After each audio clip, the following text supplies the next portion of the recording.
And so there's wasted renewable energy, which will increase as Japan tries to introduce more renewable energy to achieve carbon neutrality by 2050.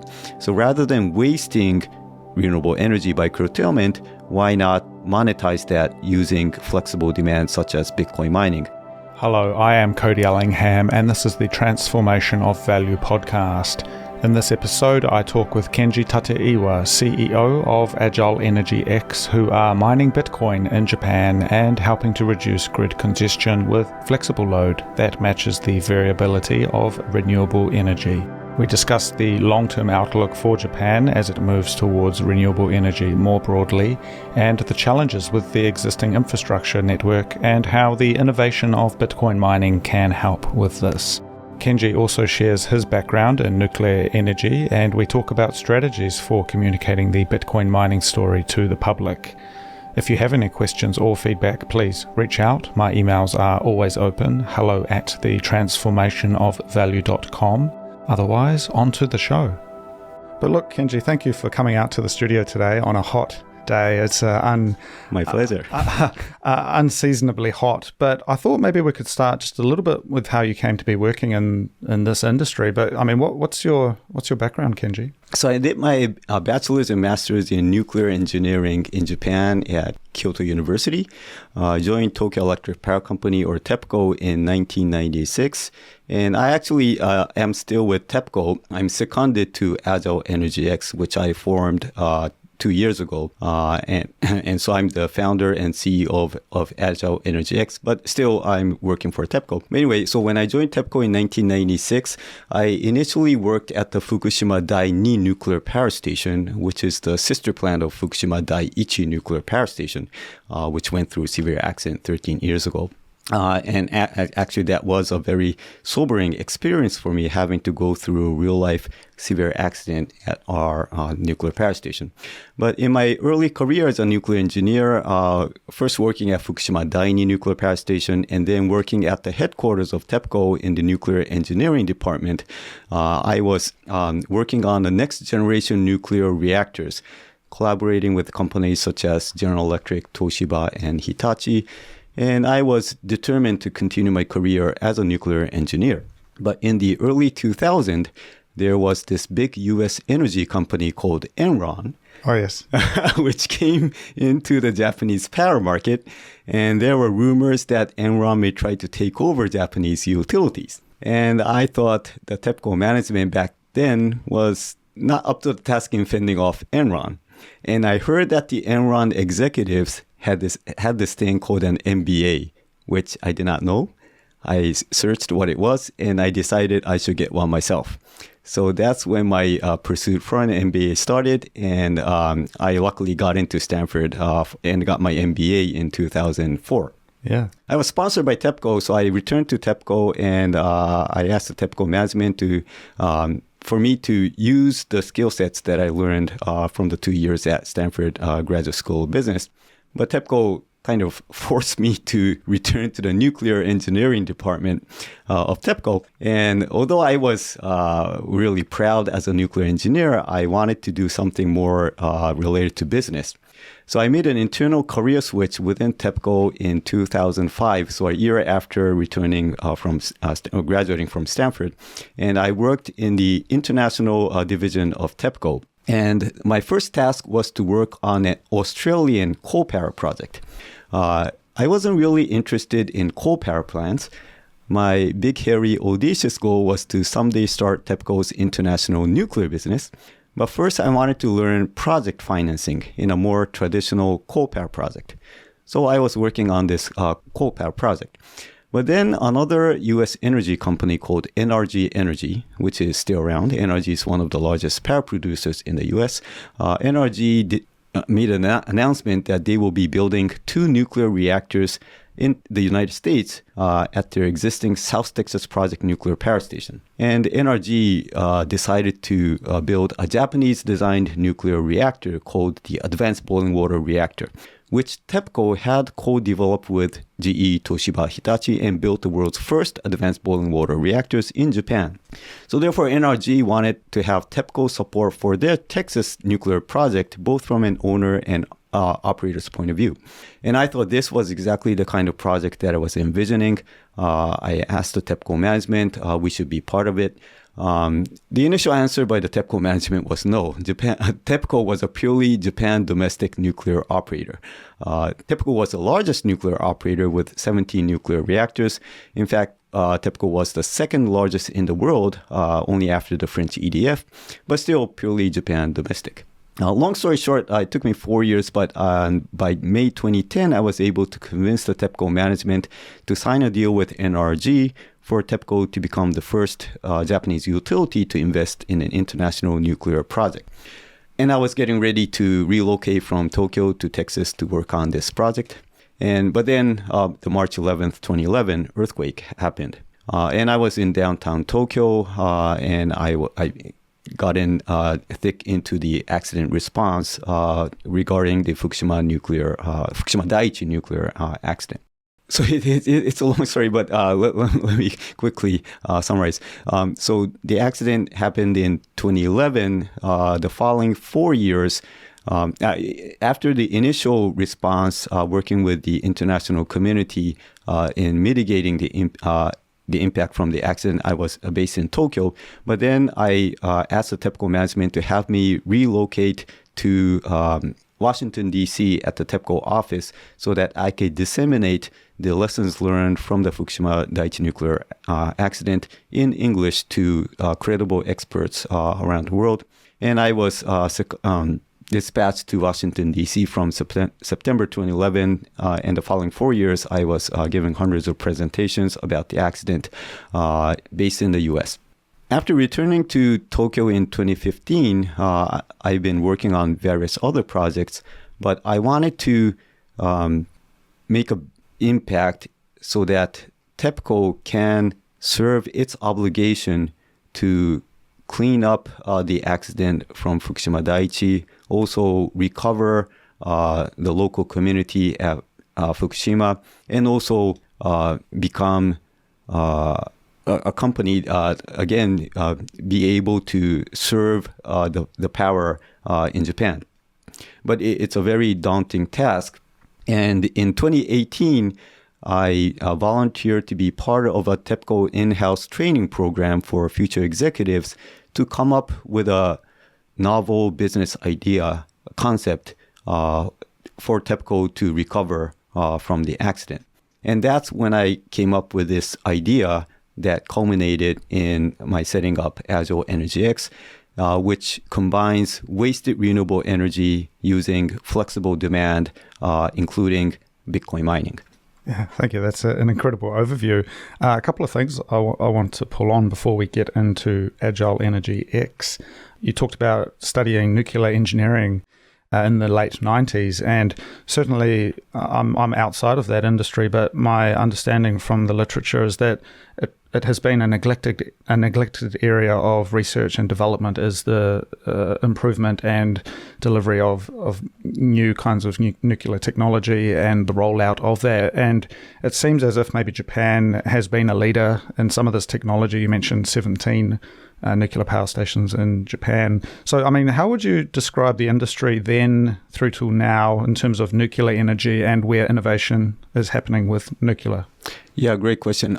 So TEPCO itself had 17 nuclear reactors. Japan as a whole, there were 54 commercially operating nuclear reactors before the 2011 earthquake, tsunami, and the accident happened. Japan was at the forefront of nuclear technology before the accident, together with France. The U.S. started as the most advanced nuclear country in terms of nuclear technology in the early 1950s up to 1980s or around that time frame. But in the case of the U.S., after the 1979 Three Mile Island nuclear accident, the new development kind of stalled. And then the French and Japanese nuclear industry caught up and actually exceeded from a technological point of view. And the reason was Japan and France continued to build new nuclear power plants. And construction kinds of helps to continue with the technical advancement. If you're just operating nuclear reactors, it is important, but development kinds of slows down if you're just operating. The U.S. has the most operating nuclear reactors, but construction hasn't happened after 1980s in the U.S.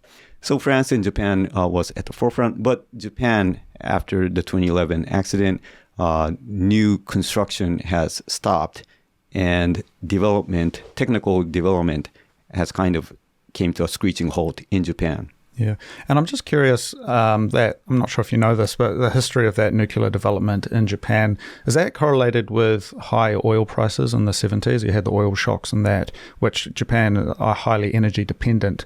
Was there a political move at that time to create energy independence through nuclear power? Yes, absolutely. In Japan, originally, electricity was generated with hydro in the early days. And then thermal power, first coal and oil took over hydro, and then gas-fired power plants took over. But as you mentioned, from an energy independence point of view, all of the fossil fuels has to be imported in the case of Japan. So therefore, there was this government policy to introduce nuclear power to improve the energy independence in Japan. Yeah. And I guess following on from that, so you were working on this RNG project where TEPCO was trying to, I guess, expand and you were helping them expand internationally with nuclear power station development.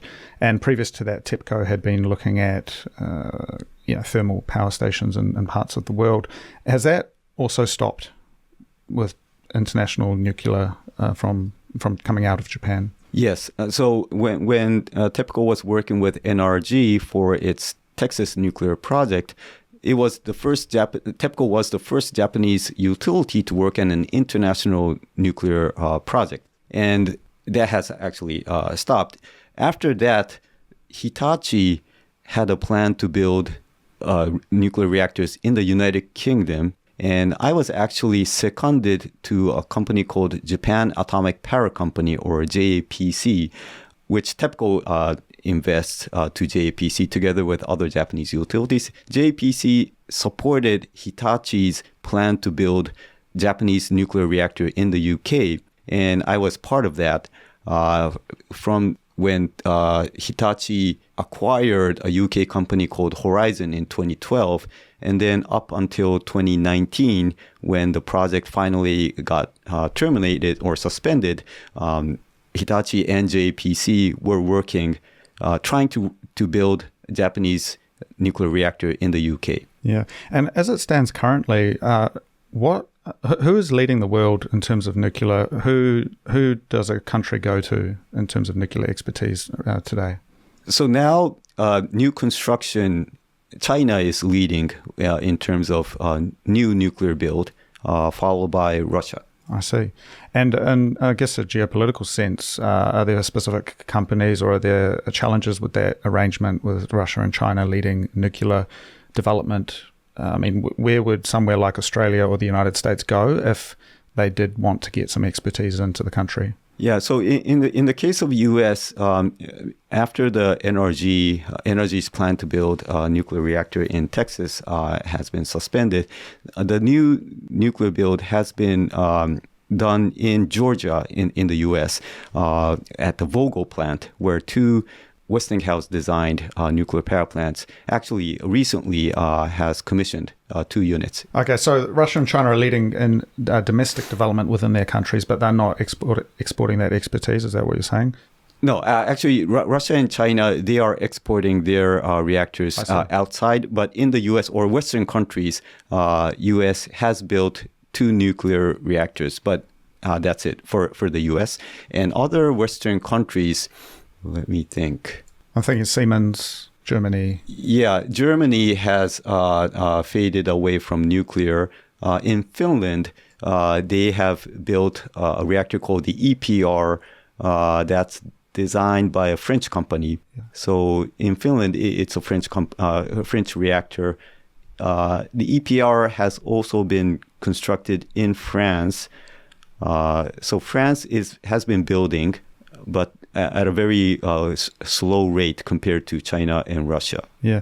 Interesting. Well, I guess the reason I wanted to just find out a bit more about the nuclear side is because it feels as if there is a move towards solar and wind and renewable energy outside of the nuclear topic. And I'm trying to understand sort of the landscape for this, because it seems as if there's a lot of political impetus to this, maybe a bit of fear in the eyes of the public. And how would you broadly characterize the situation in terms of the public perception, understandings of how these things work in the political space and with the public?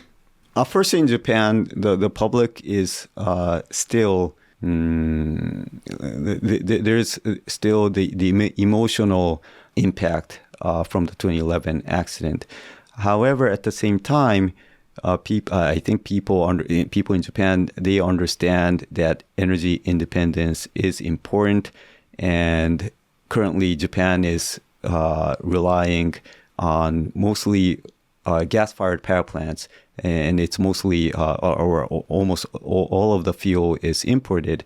So people understand the necessity of nuclear power, but still the memory from the 2011 accident is still kind of vivid. So it's a difficult decision for the people in Japan to make, whether to restart the nuclear power plants. Yeah. Well, it seems that even internationally, I mean, we talk about Germany and there's other places, it seems as if there's this kind of boogeyman associated with nuclear.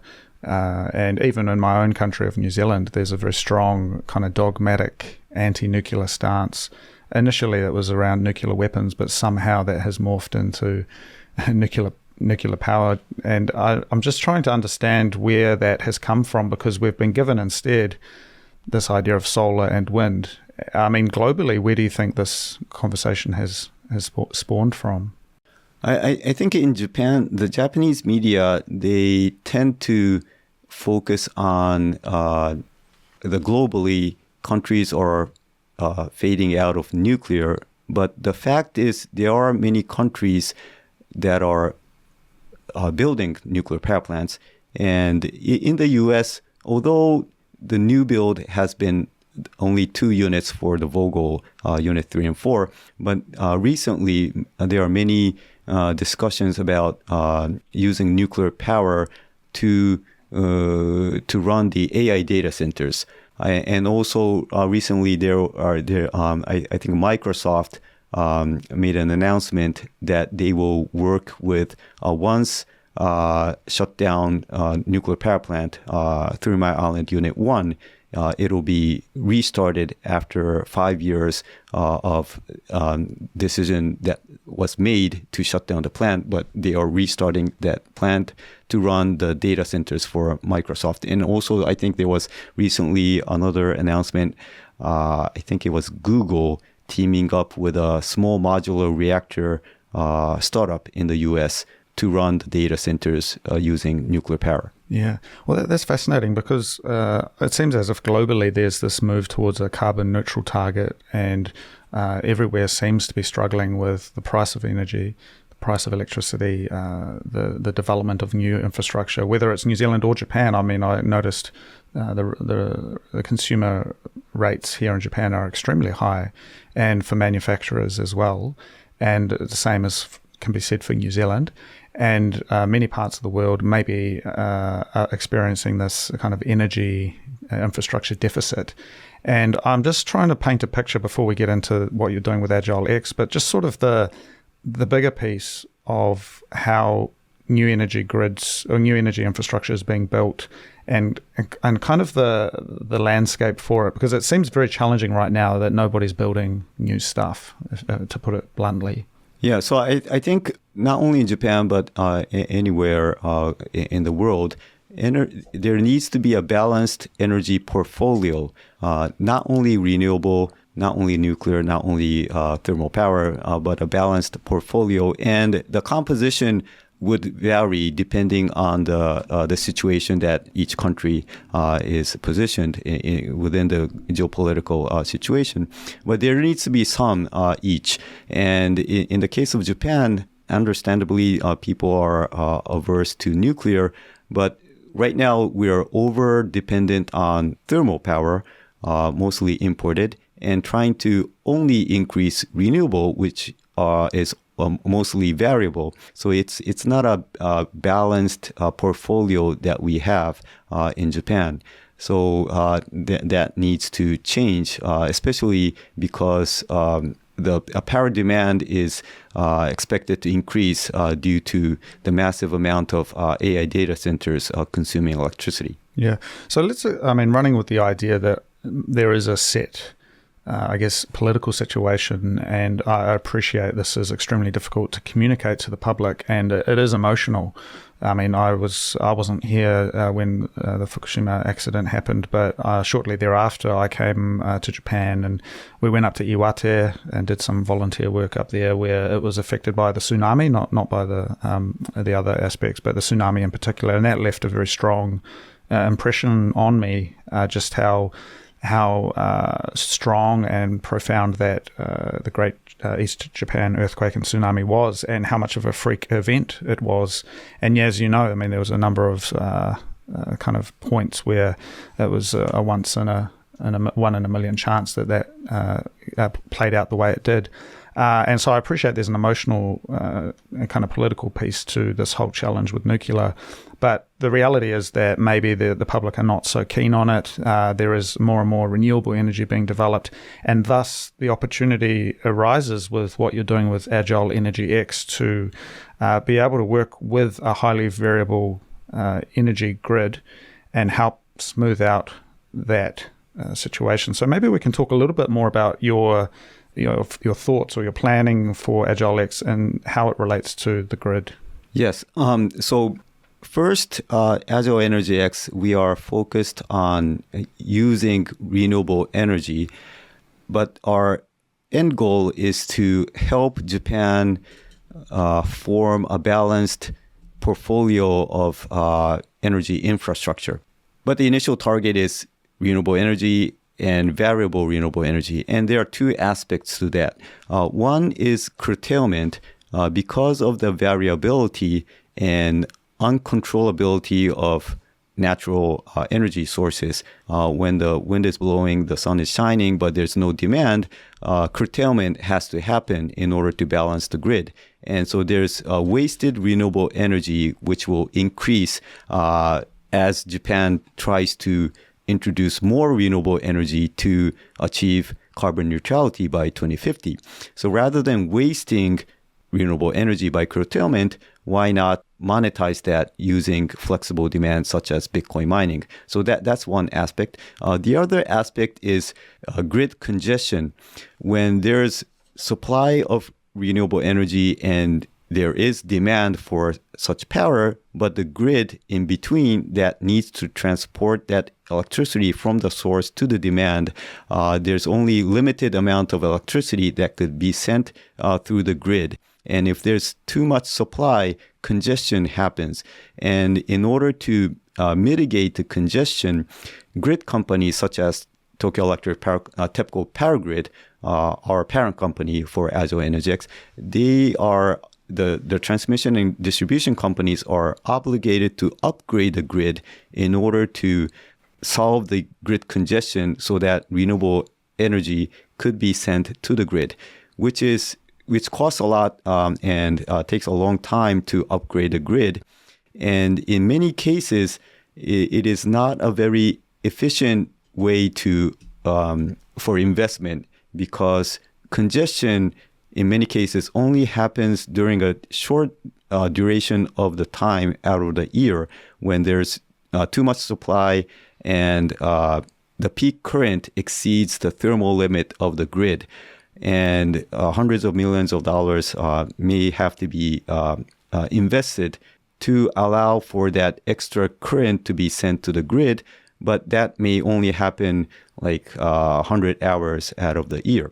And that investment, the cost of investment will eventually be passed on to the ratepayers and lead to higher power price. So rather than investing in such inefficient upgrade, Bitcoin mining or other flexible demand could be used to absorb the excess electricity at the source and not having to upgrade the grid, which will lead to lower power price. So that was the second part of the business model of Agile AEGX. The first part is using curtailed wasted electricity. The second part is solving the grid congestion, leading to lower power price. Yeah, and pulling on that piece about the grid, Japan, much like New Zealand, is a long string of islands, very mountainous, very expensive to build, high voltage power lines and all of the various infrastructure required. In particular, given that Japan's major cities are relatively spread out and we have a huge demand center within the Tokyo region, whereas you've got a lot of these sites peppered throughout the country. And so to expand the grid infrastructure across a mountain range, for example, is extremely expensive compared to the cost of building the new asset itself, which is perhaps quite a different situation to somewhere like Australia or Texas, where you've got a very flat, kind of straightforward terrain. Would you say that's a relevant consideration here? Yes, it is relevant. In Japan, much of the renewable energy sources are in rural parts of Japan. And one example is the northern part of Japan, the Hokkaido, the island of Hokkaido. There's massive resource for offshore wind power. But when Japan generates a lot of electricity from offshore wind in Hokkaido, most of the electricity has to be sent to Tokyo, where the demand center is. And several hundred kilometers or longer, high voltage, direct current power cables will have to be constructed underwater. So it's a very technically challenging and economically challenging task to build a grid to send massive amount of offshore wind power from Hokkaido to Tokyo. So but that enhancement of the grid is necessary, but at the same time, it also makes sense to create new demand in Hokkaido near the source of massive offshore wind. And that's where Bitcoin mining, among other flexible demand, comes into play. Yeah, that's fascinating. It's a very similar situation to New Zealand. As you may know, there's two major islands, and a lot of the hydropower, which is the majority of New Zealand's energy, is generated in the South Island, and then the HVDC link to the North Island all the way up to the big cities of the North Island. And it sort of presents very similar challenges. You know, that's an extremely expensive underwater cable. And again, Hokkaido, it's an island, and you would have to get the power all the way to Tokyo for it to kind of makes sense. And so we're given this opportunity, which your business has been exploring around Bitcoin mining, to soak up that load in a very dynamic way. And you and I and the guys from Ocean Mining actually went and visited a site in Gunma that you're operating, which was really incredible. And thank you for that opportunity to see, 50 kilowatts of solar, so a relatively small site. But you had a container in there which was mining that. And that site was unconnected, right? It was awaiting connection, was it? That's waiting for a connection to the distribution line. And it's a very dynamic process, because once that is connected, then you can relocate that site, that container setup very easily. It's highly portable to the next location. And so it's sort of, over time, you're able to sort of dynamically move around the country. And it seems like it's a very responsive and very smart way of approaching things. Yeah, that's right. So Bitcoin mining, it has many benefits. One is it's time agnostic. It could be turned on and turned off depending on how much excess electricity there's out there. Also, it's location agnostic. It could be brought to anywhere. You could put it in containers, and wherever there is wasted energy or where the grid congestion is happening, we can bring the containers there. And also the third aspect of flexibility is the scalability. If in the case of our Gunma site, it's only 50 kilowatt, but if we need to absorb 1 megawatt, we will just increase the number of mining machines there. And then when the solar generator is connected to the grid, we could shrink the number of miners, or we could move all of our miners somewhere else. And in relation to the long-term plan to build demand in Hokkaido, our Agile AEGX, our goal is not necessarily be Bitcoin miners. We want to solve the energy issues. And at this moment, we believe Bitcoin mining is one of the most promising solutions, but we're open to other solutions.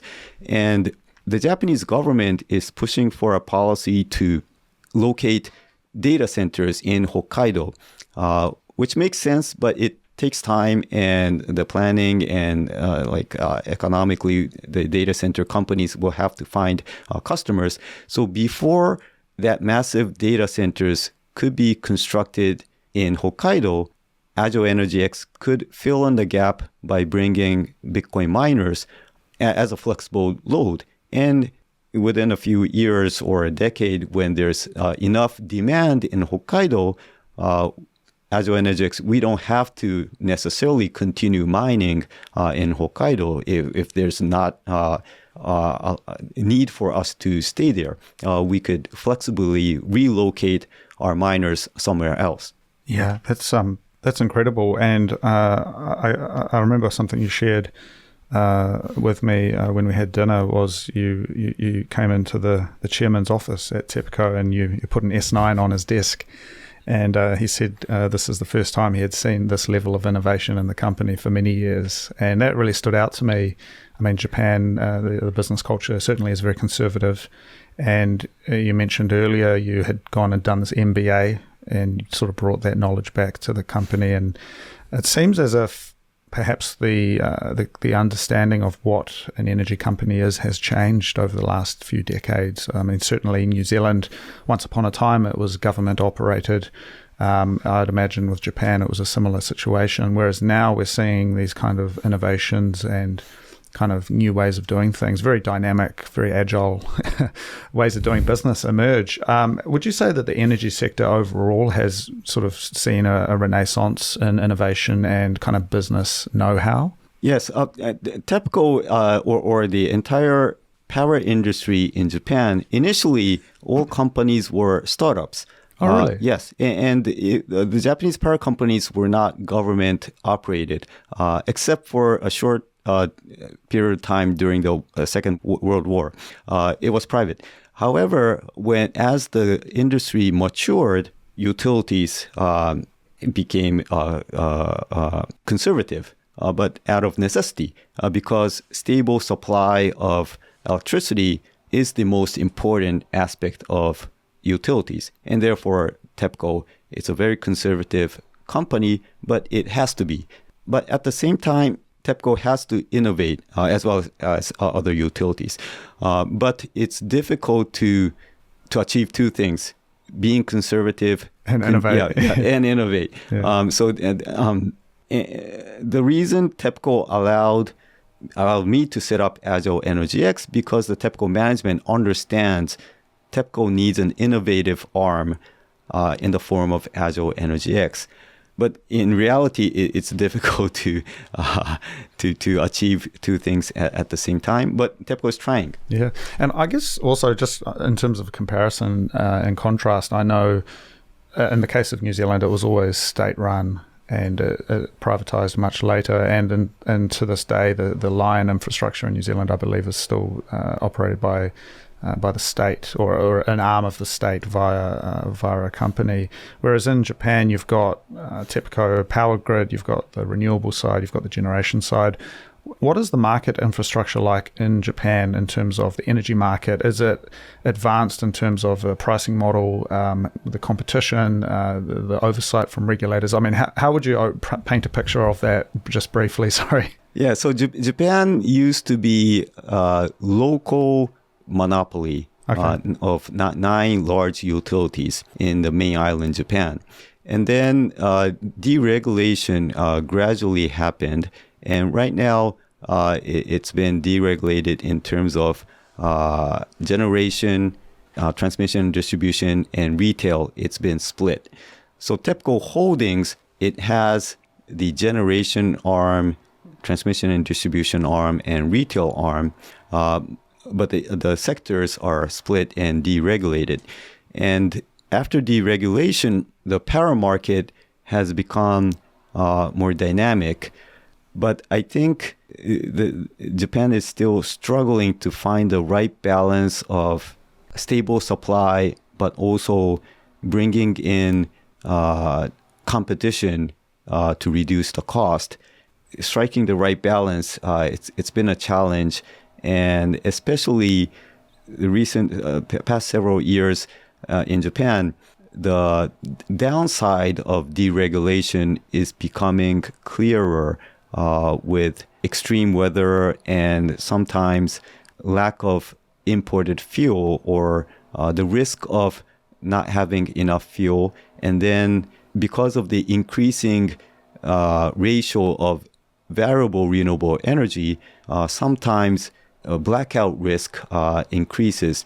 For example, during the winter when suddenly the weather becomes very cold and not sunny, leading to increased demand, but solar supply comes down. And in the greater Tokyo area, actually several times, it became quite close to the risk of blackout. That's fascinating because it's a very similar situation. Again, in New Zealand, the lakes get low in the winter. Everyone's turning on their heaters at home, and we run into these situations which are very challenging. And I guess what you mentioned as well around the competition and deregulation is interesting because obviously Japan is a major exporter of consumer goods, vehicles, these kinds of things, and energy is a major piece of that. And so when it comes to factoring in the cost of manufacturing a car or a camera or any kind of good, you need to have cheap and reliable energy. And so in terms of the bigger political piece, if we come back to sort of this carbon neutral target for 2050, do you feel as if there is a vision or a kind of an energy strategy, or is there an energy strategy at a high level for the country? Yes, there is an energy strategy. And there's is it good? Is it good? Sorry, that's a tough question. The industry, how should I answer? Good is subjective, but it practical, I guess? Yeah, it's the current target is very difficult to achieve because Japan, we want to lower the dependency on imported fuel. But we're like 70% dependent on imported fuel. And as we increase the ratio of renewable power, if it's mostly variable renewable power, we have to actually maintain or increase the amount of fossil fuel fired power plants, which is flexible and can fill in the gap when the variable renewable power suddenly stops operating.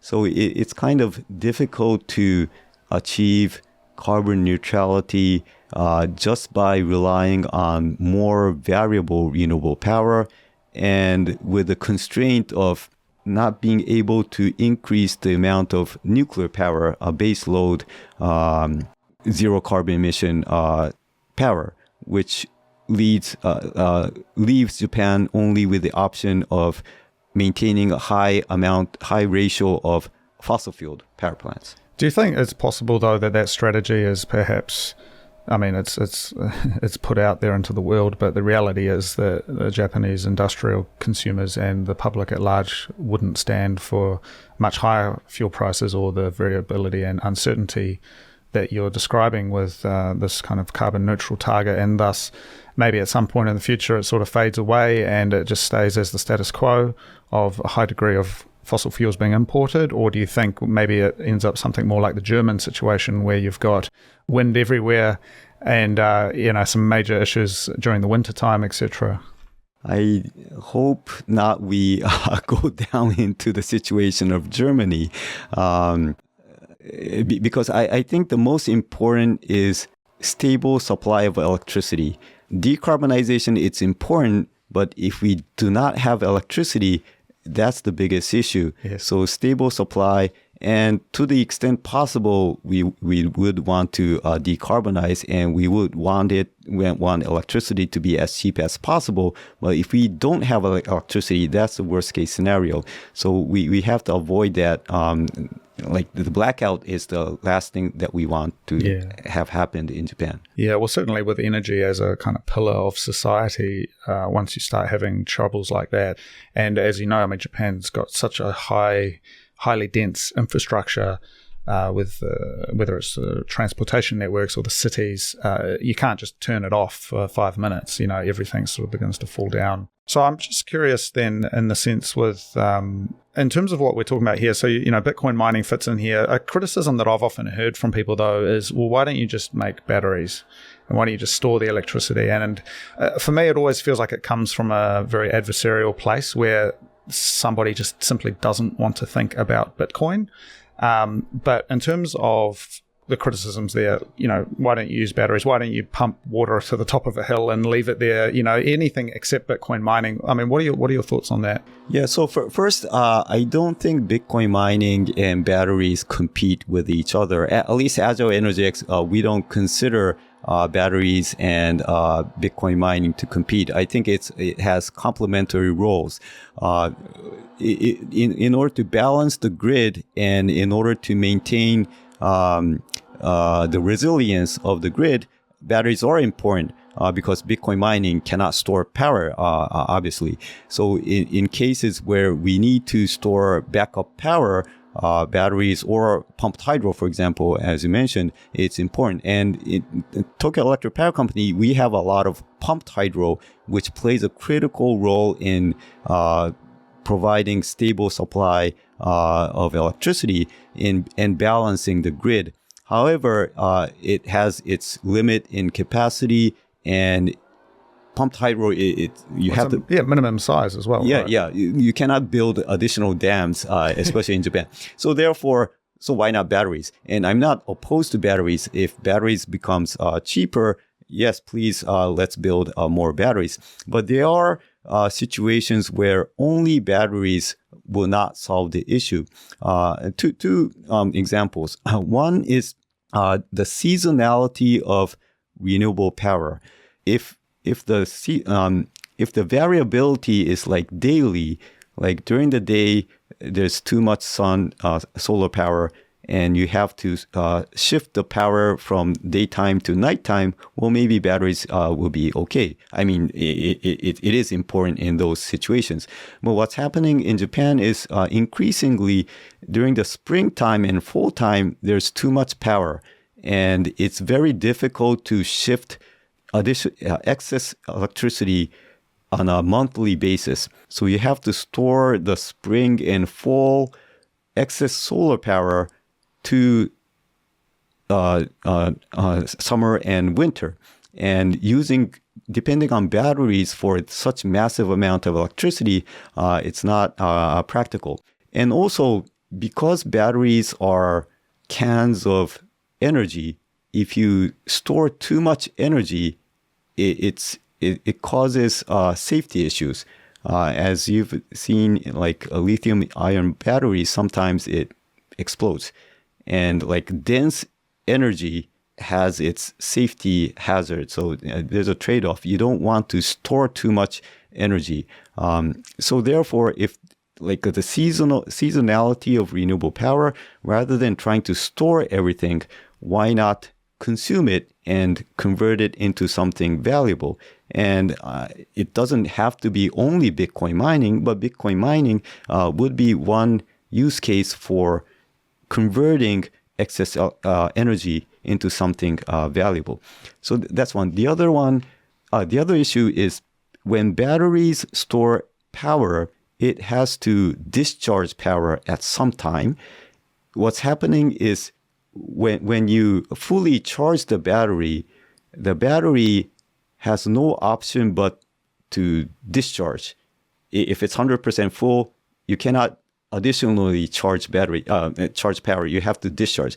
And when the grid is congested and the batteries are full, if you try to discharge the battery, it exacerbates the congestion. Whereas Bitcoin mining, you only consume, so you don't have to discharge even after running the miners for 100 hours or 100 days or so. Yeah, that's fascinating. I've recently been reading the Bitcoin Mining Almanac. Robert Warren is the author, and he talks a lot about the communication. Well, he's got a couple of case studies at the back of the book, and he talks about some of the communication challenges with Bitcoin mining, because even the name mining, comes from gold mining and that, but it's sort of maybe the public and politicians and most people, to be fair, don't actually understand what it is.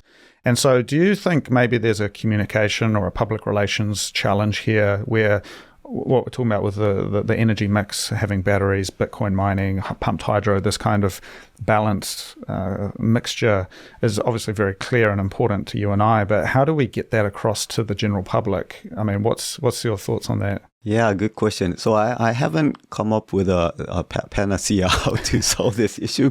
But one way to think is utilities or power companies like TEPCO, our task was to generate power, transmit and distribute power, sell the power, and then what to do with the power was up to the consumers.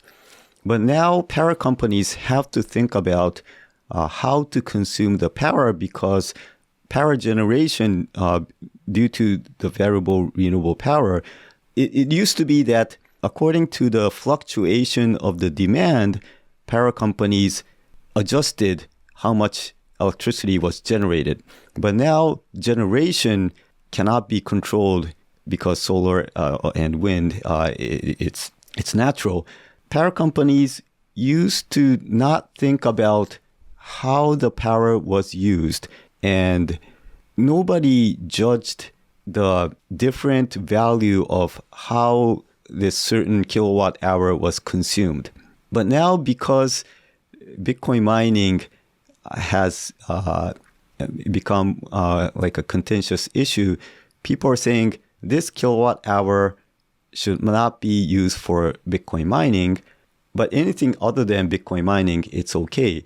And I think we need to think about what value is created through the consumption of a certain kilowatt hour.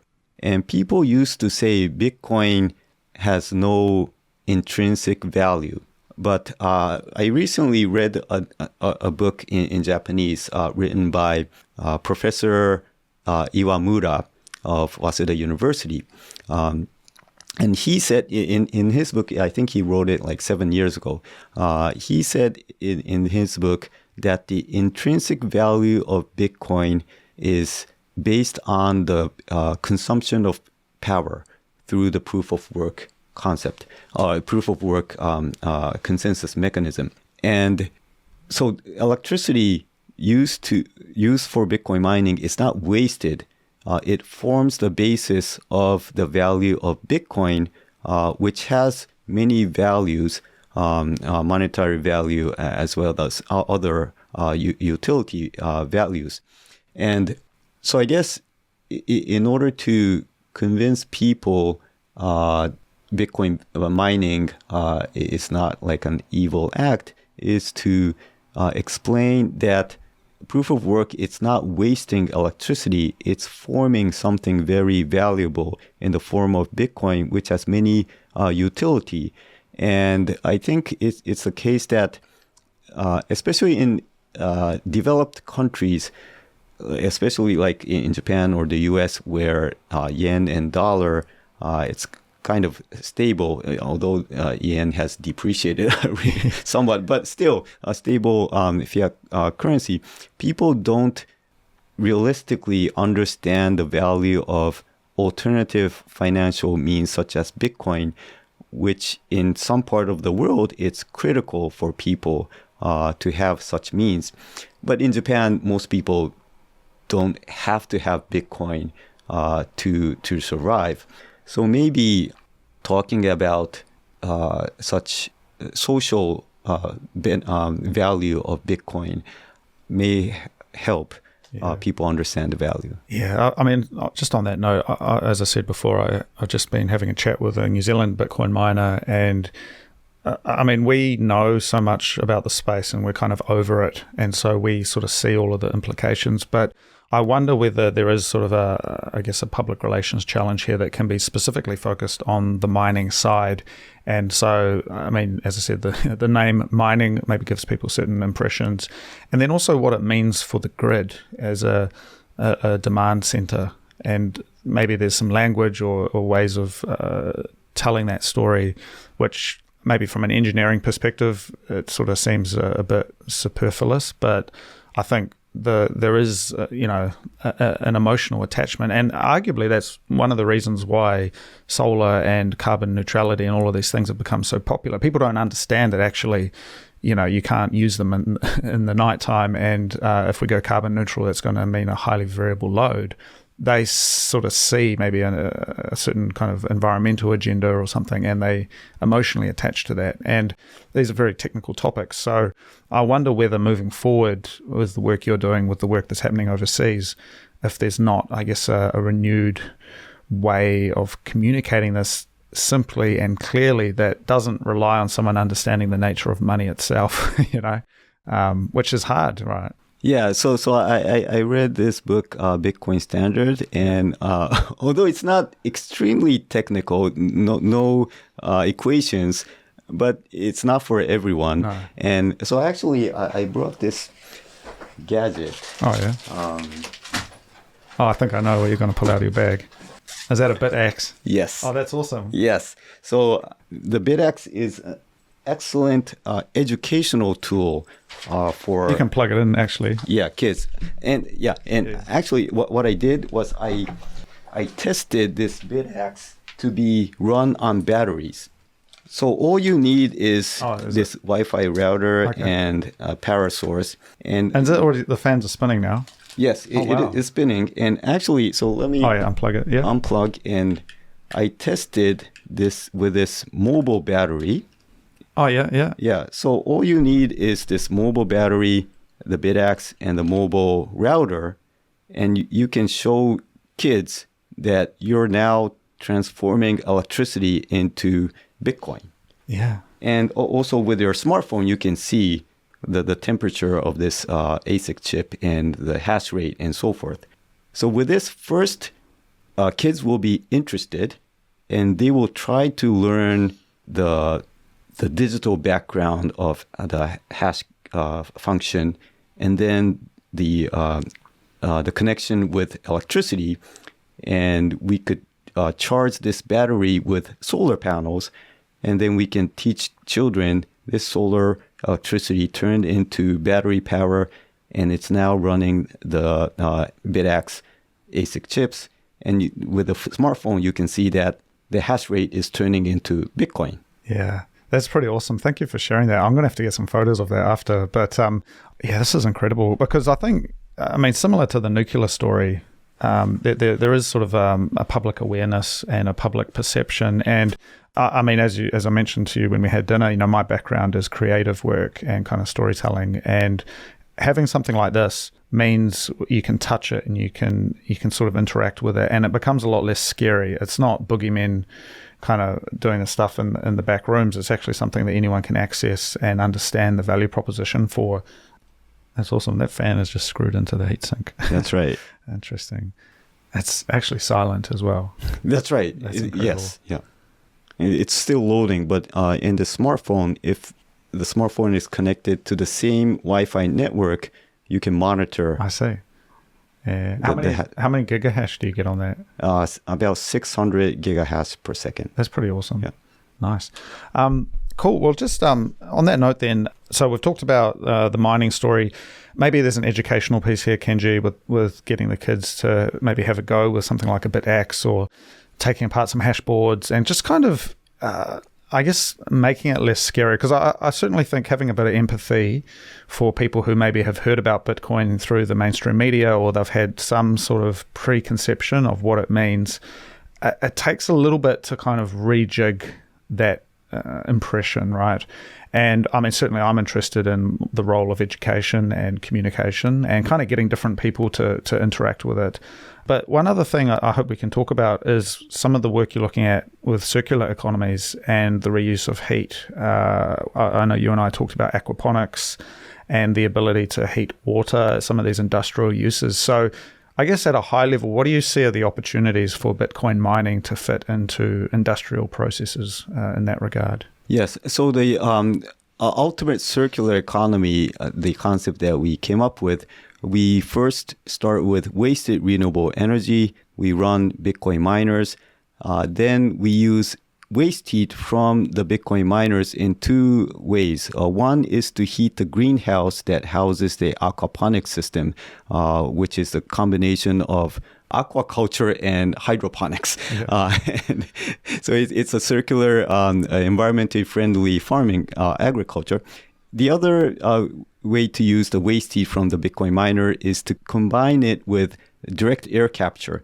So capturing carbon dioxide from the atmosphere using a certain adsorbent, in order to adsorb the CO2 and dissolve the CO2, you need heat source, and we can use the Bitcoin mining waste heat for direct air capture to capture the CO2. Then we use CO2 in two ways. One is to send the CO2 to the greenhouse that houses the aquaponics system. So the plants in the aquaponics are fed with CO2 gas, which promotes photosynthesis. So you get more vegetables. The other way to use the CO2 from the direct air capture system is to use the CO2 as a feed into the molten salt electrolysis apparatus, where CO2 gas will dissolve into molten salt and become carbonate ion. And when we apply electricity in the molten salt electrolysis apparatus using wasted renewable energy, the carbonate ion splits into oxygen gas and solid carbon. Solid carbon becomes either graphite or diamond crystals or crystallites, tiny crystallites. But actually, the CO2 derived from the atmosphere was successfully turned into diamond crystallites. Still only laboratory scale, tiny, but it's possible. And also for the aquaponics system, the fish food can be derived from kitchen garbage, and using insect larvae to decompose the garbage into compost, and the larva itself becomes food for the fish. So this entire ecosystem, all you need is wasted renewable energy, air, garbage, and you get Bitcoin, environmentally friendly fish and vegetable. You capture CO2 and you get diamonds as well. That's pretty awesome. And this is really revolutionary stuff. It's almost sci-fi, but it's real and it's possible. Do you think maybe there's an opportunity here for Japan even to be leading the way, similar to the way it was leading nuclear development in the earlier days? I mean, what are your thoughts, a company like yours or TEPCO, getting behind some of the innovation here and really pushing this forward? Yes, and thanks for the suggestion. I think part of the reasons why I came up with this ultimate circular economy concept is because electricity price in Japan is not cheap. So just being a pure Bitcoin miner doesn't make sense. So we have to be creative in order to make use of wasted renewable energy, but just using Bitcoin mining is not feasible. So we had to come up with additional values. And one form is the ultimate circular economy. And as I mentioned, because Japan is constrained in many ways, that's why we were forced to come up with this creative idea. And if we can do it in Japan, I think it's obviously possible in the US or other parts of the world, and which will, I think everyone will benefit from making use of wasted energy and creating various different forms of new value, not only Bitcoin, but fish and vegetable and carbon negativity and diamonds and so forth. And we get everything. And I guess just on that note then, I mean, looking at the future outlook for Agile Energy X and Japan's broader energy landscape, are there forums or pathways for some of these ideas to be more broadly explored? I mean, where would you present these? Where would you develop these and incubate these ideas within Japan and also globally? Yeah, good point. So first, we have an agreement with Misato Town in Saitama Prefecture. They want to push for more, or they want to push for carbon neutrality. They have solar resources, but not much demand, and they wanted help from us in terms of incubating new ideas and so forth. So we have that agreement, and we've proposed this ultimate circular economy concept, but it's not commercially viable at this moment, but we have an agreement there. The other agreement that we recently signed was with a U.S. laboratory called Permian Energy Development Laboratory, where a prominent University of Texas professor, Professor Brian Corgill, I had the pleasure of meeting him several months ago, and he liked our idea of ultimate circular economy. And the Permian Energy Development Lab is led by Professor Corgill. He proposed that Agile Energy X sign an MOU with PEDL to collaborate and perhaps do a pilot project in Texas regarding this ultimate circular economy. Wow, that's incredible, and a lot of respect for the work you're doing, Kenji. It's certainly exciting to see this innovation in Japan, and with so much opportunity, such a large population, there's sort of the unique energy situation here. I really look forward to what Agile Energy X can do in the future. If people want to learn more and follow your story, where can they find you? Yes, you can check our website, agilenergyx.co.jp, and with a /en will take you to the English version of our website. And you could also look me up in LinkedIn at K Tateiwa. At LinkedIn. Yeah, I'll throw your LinkedIn into the show notes. And I guess, I mean, finally, just on your outlook for the next for the rest of this year. I mean, what's coming up on your horizon? You got any travel planned? You got anything else you're looking forward to? Yes. So we're working on. There are several pipeline projects that Agile Energy X is working on. Hopefully, we could make that public in the near future.